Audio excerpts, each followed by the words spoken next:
એક શિક્ષક એક કાચના ગ્લાસની અંદર બાઉલની અંદર 10 કારટલા ભરે છે અને પછી એને ભરીને ટેબલ પર મૂકી દે છે. તારે આજુબાજુવાળા બધા લોકો એવું કહે છે કે ભાઈ અહીં કરટલાને તું ઢાંકી દે, નહીં તો એ બધા બહાર આવી જશે એમ.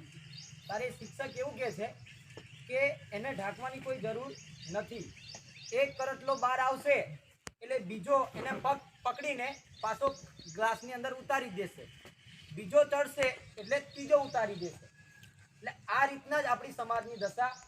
આજે આગળ જઈ રહ્યો યુવાન, તારે બીજો કોઈ પાછળ પગ ખેંચીને નીચે ઉતાર્યો છે. સમાજની દશા આજે આવી રીતના થઈ રહી છે.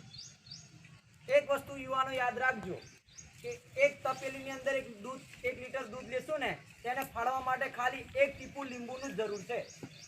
એટલે આપણે બધી સુધરેલી કેરી હોય ને, તો એક કેરીની બગડેલી આવતા આપણે બધાએ રોકવાની બી જરૂર છે.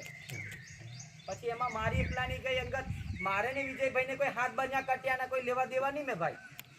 हमारे कोई व्यक्तिगत दुश्मनी नहीं में. विजय बी समाज माटे भेगा थेला छे, मैं भी समाज माटे भेगो थेलो छुं. महेंद्र भाई छे, अजीत छे के तमे बधा छो के कोई भी व्यक्ति होय, આપણે સમાજનું સારું હિત ઈચ્છવા માટે ભેગા થયેલા છે. મારો વાંધો તય આગળ હતો કે મેં તમને બધાને એવું છે ટેકો ડોક્ટર સાહેબે કેમ કહેતો એ સાંભળ્યું નહોતું કે ટેકો મારો ખેંચવાનું મેઇન કારણ એ હતું કે આપણને જે લોકોએ હેરાન કર્યા યુવાનોના દોષની અંદર, સમિતિનો કોઈ વાક નહીં એની અંદર, ગઠબંધન થયું એની અંદર. આપણે બી ઈચ્છીએ છીએ કે આજે જે લોકોએ ગઠબંધન કર્યું એ લોકો આવીને બે એમ, પણ જે દિવસે મીટિંગ થઈ તે દિવસે અમુક લોકોએ એવું કીધું કે અમે 30 વર્ષનો રાજનીતિનો કાર્યકાળ બતાવીએ એમને એમ, અને 2 દિવસને અમે બધું ઊભું કરી શકીએ એમ. આજ સુધી મારા યુવાનો એમની આગળ રડ્યા, એમને હેરાન કર્યા, એ બધી વસ્તુ મારા દિલમાં લાગી આવેલી. કેમ?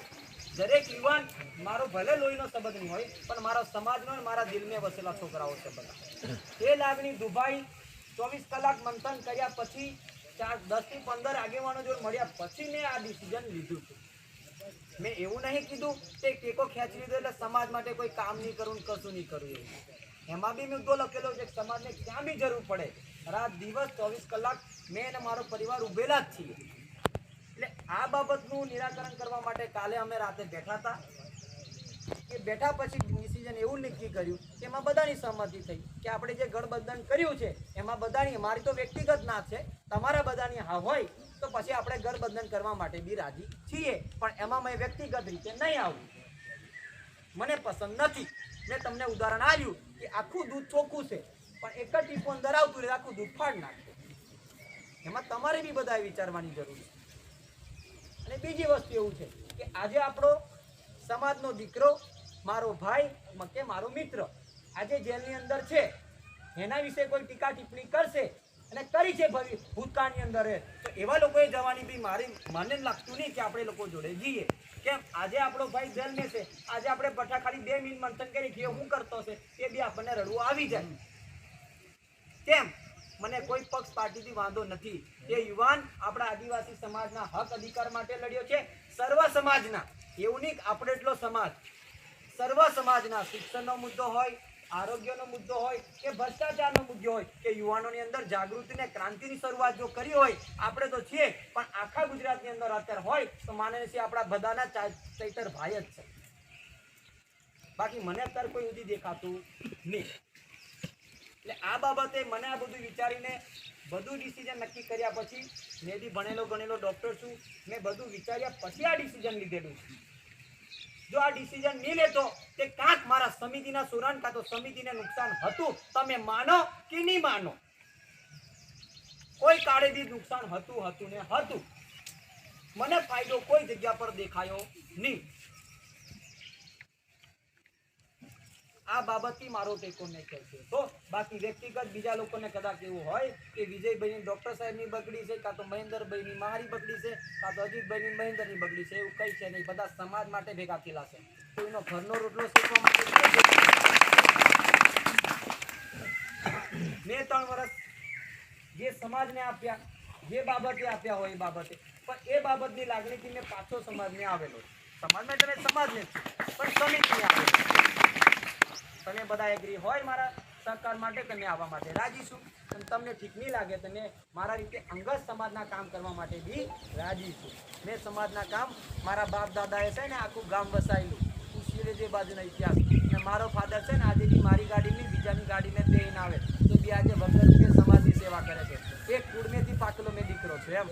મારા ઘરમેથી એક સભ્યનું પદ બી નહીં લેવેલો ભૂલા કાકા કોઈ. આ સુધી અમારો ઇતિહાસ છે. અમારું કંડા લે લો, મુવાડા લે લો, પાલ્લા ગામે બી અમારા જમરિયા છે.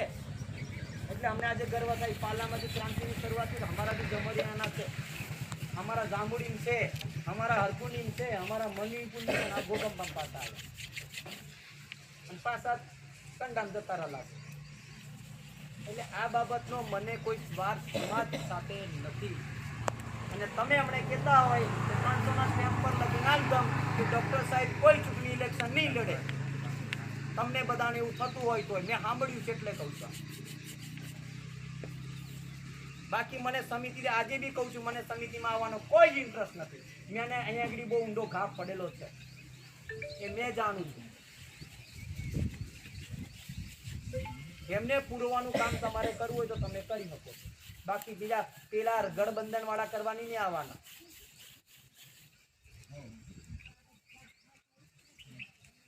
આજે આપણે એવું કહીએ ચાલો ગઠબંધનના મુદ્દાની ડિસ્કશન કરીએ તો કરી લઈએ. કેમ ડોક્ટર સાહેબ ગઠબંધન તોડવાનું કેમ? પહેલો મુદ્દો કે આદિવાસી યુવા સમિતિના બેના નીચે થવું જોઈએ, થઈ રહ્યું છે આજે. હે બીજો મુદ્દો કે મૂર્તિનું સમારકામ થવું જોઈએ, દેખાયું કોઈને લા આયા બધા તા. ત્રીજો મુદ્દો કોઈ બી સામાજિક અન્યાય માટે લડવું, ફોન પર કરે નહીં, મેદાન પર આવો. આજે સાહેબ એક પરોડી બાજુની મેટર હતી, એક સરપંચ આગળ માથાકૂટની અંદર તેમાં મહેન્દ્રભાઈ ને અજીતભાઈજીને આ ફારાઈ કરાઈ. આગેવાનોએ શું કર્યું? બધા આગેવાન આવી જાય રાજકીય. એવું નહીં કે આપણે એનું એટલા કહીએ, એક જણ કહીએ, એવું નહીં. તમે ગઠબંધનમાં નક્કી કર્યું એ પ્રમાણે નિયમને તમે નહીં ચાલ્યા. અને મિટિંગની અંદર મારા છોકરાઓને જો જબરજસ્તી તમે બોલવામાં આવ્યું હોય એ મને દુઃખ થયું જ હોય. અને લીંબુ એટલું યાદ રાખજો, દૂધ ને લીંબુ આ બધી જ ચોખવટથી જાય. અને બીજી વસ્તુ કહું છું કે યુવાનોને તમે કોઈ બી 5 કે 10 ડિસિઝન લેતા પહેલા વ્યવસ્થિત રીતે વિચારણા કરો, એની પર મૂલ્યાંકન કરો, ફાયદા જોવો. તમે કાં તો તમારા અંગત જેટલા બી 50 થી 60 જણ ખુલ્લામાં ડિસ્કશન કરો અને એમને તમે એવું કહો કે આ વાત લીકેજ ના થવી, પછી તમે કોઈ પણ નિર્ણય પર પહોંચો. દરેક યુવાનો, દરેક ગ્રામ્ય સમિતિના યુવાનો, એવું નહીં કે અમે લોકો એક મૂલ્યાંકન પર આવો. અને મેં તો હવે મેં તમને એવું કહું છું કે સરપંચ આવ્યા છે કે સરપંચને કે સરપંચો તમારી મજબૂરી છે, તમે જાઓ પણ સમાજને સમાજ જોડે રાખો. ભાગલા એટલા નહીં પડવા દેતા હોય, એ તમારી જવાબદારી છે. તમે ગામના રાજા છો, તમારી બી આજે અમે કદર કરીએ છીએ. એવું નથી કે અમે કદર નહીં મેં કરતા. તમે બે બાજુ હાચવી, પણ સમાજથી પબ્લિકને છૂટી પડવા દેશો નહીં તો આપણે ગમે તે. મેં એક વસ્તુ કહી દઉં, આજે સમિતિ ઊભી થઈ જાય ને તો 30 વર્ષ સુધી બીજી સમિતિ નહીં બને. જાઓ લખી આપું ને તમને, ના બને. આ ક્રાંતિની શરૂઆત થઈ છે, બીજ ઉપાઈ ગયા છે, ફળ લાગવા માંડલા છે, તો હાચવાની. કદાચ મારી બી ભૂલ થઈ હશે, એવું નહીં કહેતો મેં બધો હાચો છું, ક્યાંક મારી બી ભૂલ હશે. એ ભૂલનું મૂલ્યાંકન કરે. તમારે બધા મને આગેવાનો ટકોર કરી નહીં કરી એવું નહીં. એ ટકોરથી સુધરીને મારે પાછું આવું, એને સમજણમાં લેવું. મેં ભલે ડૉક્ટર હોય, ભણેલો ગણેલો હોય, પણ અમારી બી હજુ અમે યુવાનો છે. ત્યાં આગળ મેં આપણા બાળકની અંદર એની ભવિષ્યની કારકિર્દી બને એવા માટે કામ કરવા માંગુ છું. યુવાની અંદર ક્રાંતિ અને જાગૃતતા પેદા થાય એવા કામ કરવા માંગુ છું. અને વડીલો જે યુવાનો છે એમને બાળકોને માર્ગદર્શન પૂરું પાડે અને મદદરૂપ થાય સંઘર્ષ કરીને. અત્યારે કોઈ જોડે પૈસા ને બધું થતું નહીં, તો સંઘર્ષ કરીને બી આપણા યુવાનોને બાળકો પ્રત્યે લાગણી રાખીને આગળ વધારે એવી મારી સૌને નમ્ર વિનંતી છે.